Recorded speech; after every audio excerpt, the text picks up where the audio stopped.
អាញាធរកម្ពុជាបានរកឃើញសំណល់ថ្នាំកសិកម្មនៅក្នុងបន្លែវៀតណាមចំនួន4ប្រភេទរួមមានស្លឹកខ្ទឹមមើមខ្ទឹមក្រហមក្រូចឆ្មានិងសណ្តែកហៅឡើងតាវដែលត្រូវបាននាំចូលតាមច្រកព្រំដែនអន្តរជាតិជ្រៃធំនៃខេត្តកណ្ដាលនេះបើយោងទៅតាមការប្រកាសរបស់នាយកដ្ឋានការពារអ្នកប្រើប្រាស់កិច្ចការប្រកួតប្រជែងនិងបង្ក្រាបការក្លែងបន្លំហៅកាត់ថាកបបនៃក្រសួងពាណិជ្ជកម្មដែលបានឲ្យដឹងនៅថ្ងៃទី27ខែមិថុនានេះកបបបានឲ្យដឹងថាសំណាក់គំរូនៃបន្លែនិងផ្លែឈើចំនួន22មុខត្រូវបានយកទៅធ្វើតេស្តរាប់ទាំងប៉េងប៉ោះស្ពៃបូកូម្រះឆៃថាវស្ពៃក្តោបពណ៌ស្វាយត្រប់វែងសណ្តែក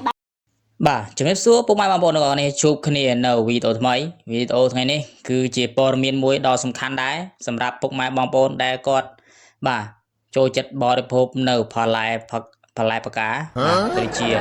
បាទផ្លែឈើផ្លែអីចឹងជាដើមអញ្ចឹងណាបាទអញ្ចឹងបាទឥឡូវនេះបាទខ្ទប់ខាងលិចមកខាងកើតបាទអញ្ចឹងគួរតែប្រុងប្រយ័ត្នទាំងអស់គ្នាបងប្អូនបាទរឿងបរិភោគគឺអត់ហាមទេប៉ុន្តែគ្រាន់តែយើងមុននឹងបរិភោគយើងគួរតែស្វែងយល់អំពីបាទបន្លែក៏ដូចជាផ្លែឈើតើវាមានគីមីឬមួយក៏អត់ដូច្នេះហើយយើងត្រូវតែប្រុងប្រយ័ត្នទាំងអស់គ្នាសម្រាប់បាទចាស់ក៏ដូចជាក្មេងៗគឺមានហានិភ័យខ្ពស់មែនទែនបាទពីព្រោះអីគាត់បើថាចាស់គឺខាងកោសិការបស់គាត់គឺថារៀងជ្រេបាទអញ្ចឹងទៅពេលគាត់បរិភោគនៅចំណីអាហារដែលតែមានជាតិគីមីបាទច្រើនអីចឹងទៅវាធ្វើឲ្យប៉ះពាល់លឿនបាទនិយាយទៅឲ្យតែពាក្យថាគីមីបាទសម្រាប់គ្រប់វ័យទាំងអស់គឺវាប៉ះពាល់បាទគ្រប់រូបទាំងអស់ប៉ុន្តែគាត់នៅការប៉ះពាល់នោះវាមានច្រើនវាមានតាមដំណាក់កាលរបស់វាអញ្ចឹងណាបងប្អូនបាទអញ្ចឹងវីដេអូនេះដែរគឺខ្ញុំបាទជួយផ្សព្វផ្សាយជាព័ត៌មានក៏ដូចជាប្រាប់តគ្នាផងបងប្អូនអើយបាទឥឡូវនេះបាទបន្លែផ្លែឈើអីហូរចូលមកច្រើនណាស់បាទនេះសំណាងហើយដែលមានបងសមត្ថកិច្ចក៏បានស្រាវជ្រាវឃើញបាទចុះអ្វីដែលយើងស្រាវជ្រាវមិនឃើញនឹងនាំចូលមកដែលយើងអាចបានត្រួតពិនិត្យអីច្បាស់លាស់តើវាច្រើនយ៉ាងណាទៅហ្នឹងហើយអញ្ចឹងជីវិតពលរដ្ឋខ្មែរបាទអ្នកដែលនៅខ្មែរដែលគាត់បាទចង់បានបន្លែផ្លែឈើក៏ដូចជាម្ហូបអាហារអីថោកប៉ុន្តែយើងមិនដឹងថាអ្វីដែលថោកគឺអ្វីដែលបំផ្លាញសុខភាពយើងនោះទេបាទហើយអ្វីដែលស្រស់នៅក្នុងភ្នែកយើងក៏វាមិនមែនថាវាអត់គីមីនោះដែរវាសិតតែគីមីទាំងអស់បាទអញ្ចឹងខ្ញុំក៏ជាឱកាសនេះដែរក៏សូមបាទប្រាប់ដល់ប្រជាពលរដ្ឋរបស់យើងជួយគ្រប់គ្រងនៅផលិតផលខ្មែរដែលខ្មែរគាត់ធ្វើដោយដៃខ្លួនបាទកសិករខ្មែររស់នៅក្នុងស្រុកបាទរស់នៅក្នុងស្រុកផលិតនៅក្នុងស្រុកបាទយើងជួយគ្រប់គ្រងទាំងអស់គ្នាទៅបាទយើងគ្រប់គ្រងនឹងស្រុកច្រើនអ្នកនៅក្រៅក៏គេមិននាំចូលមកច្រើនហោហៀដែរបាទហើយបានផលដល់កសិករយើងខំប្រឹងដាំអញ្ចឹងវាមានចំណែករួមទាំងអស់គ្នាជួយគ្នាទៅវិញទៅមកបាទហើយសេដ្ឋកិច្ចក្នុងប្រទេសយើងក៏វារីកចម្រើនតាមនឹងដែរបើយើងអត់ជួយគ្រប់គ្រងនៅផលិតផលក្នុងស្រុកចឹងចង់បានតែរបស់ថោកធូស្រស់បាទយកមកពីក្រៅយើងហូបទៅវាអត់រស់យូរទេបាទរស់អត់យូរទេ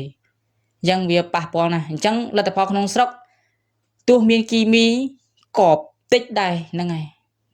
ភាគច្រើនគឺបងប្អូនបាទប្រជាកសិករបាទនៅស្រុកយើងគឺគាត់ធ្វើអីមួយគឺគាត់បាទប្រុងប្រយ័ត្នពីព្រោះអីគាត់ធ្វើឲ្យគាត់ហូបខ្លួនឯងដែរបាទអញ្ចឹងការដាក់គីមីអីគឺគាត់អត់សូវប្រើទេ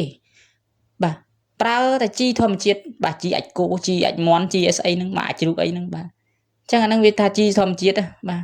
ហើយដំណាំគាត់គឺស្រស់បាទល្អមកពេលយើងប្រើអាជីធម្មជាតិរបស់យើងហ្នឹងបាទហើយពេលយើងហូបទៅវាស្រួលខ្លួនដែរបាទនៅប្រទេសជប៉ុនគេលើកដង្កើងណាស់បាទសម្រាប់ប្រជាកសិករគេដាំជារឿងហូរហែជារៀងរាល់រដូវបាទគេអត់ដែរចោលទេបាទហើយបន្លែបកាគេឆ្ងាញ់បាទឆ្ងាញ់មែនទែនបាទហូបទៅឡើងផ្អែមជាប់មាត់ម្ដងបាទ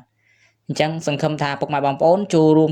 ជួយគ្រប់គ្រងនៅផលិតផលក្នុងស្រុកឲ្យបានច្រើនទាំងអស់គ្នាជៀសវាងការនាំចូលពីក្រៅមកច្រើនដើម្បីយើងជៀសផុតបាទពីជំងឺអីផ្សេងពីព្រោះយើងមើលឃើញទេបាទហើយសំខាន់ទៀតកន្លែង ច្រកចេញចូលបាទគយអីហ្នឹងអត់ត្រួតពិនិត្យឲ្យច្បាស់លាស់ទៀតបាទនាំចូលមកលក់ពេញទៅវាបាទហើយបើមានការត្រួតពិនិត្យឲ្យច្បាស់លាស់ទៅវាអត់មានថាបានសាយភាយនៅក្នុងស្រុកទេបាទសំខាន់បាទខ្មោចថាខ្មោចព្រៃខ្មោចស្រុកមិនបើកដែរខ្មោចព្រៃក៏មិនហ៊ានចូលដែរនិយាយចឹងទៅអញ្ចឹងសង្ឃឹមថាពុកម៉ែបងប្អូនបាទជៀសផុតពីជំងឺកាចសាហាវអំពីការញ៉ាំនៅសារធាតុគីមីគ្រប់គ្នាហើយយើងចូលរួម